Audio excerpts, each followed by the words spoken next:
Fils et du Saint-Esprit. Après la célébration de l'Ascension de notre Seigneur Jésus-Christ, la liturgie de ce 7e dimanche de Pâques nous invite à méditer sur la profondeur de sa prière dite sacerdotale. Cette prière a pour but essentiel l'unité des chrétiens dans la foi au nom de Jésus. Dans cette péricope, Saint Jean l'évangéliste présente Jésus dans une attitude de prière à l'heure de sa passion.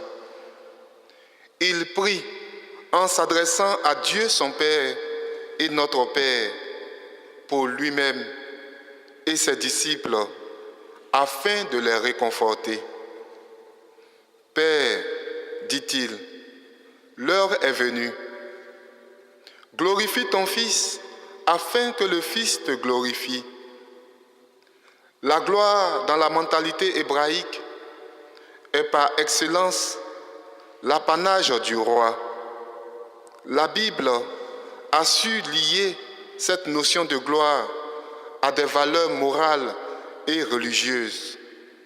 De ce fait, l'obéissance à Dieu prime toute gloire humaine.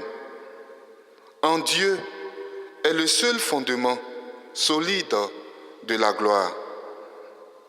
Cette prière de louange et de demande de Jésus est motivée par le fait qu'il allait quitter le monde corporellement par sa souffrance, sa mise à mort et son exaltation auprès de Dieu son Père, alors que ses disciples resteraient seuls dans le monde.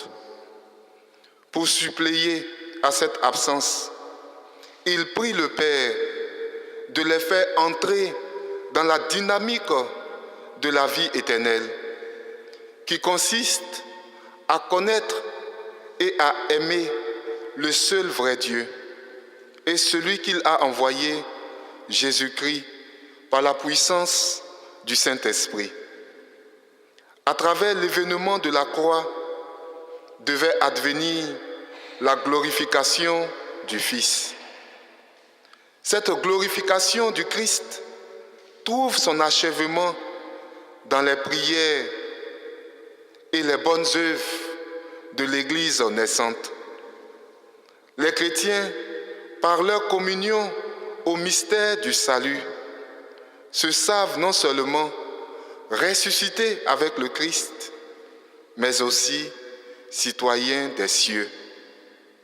La prise de conscience de cette gloire que nous a acquise le Christ doit rendre ferme notre foi chrétienne, forte notre espérance en Christ et inventive notre devoir de charité.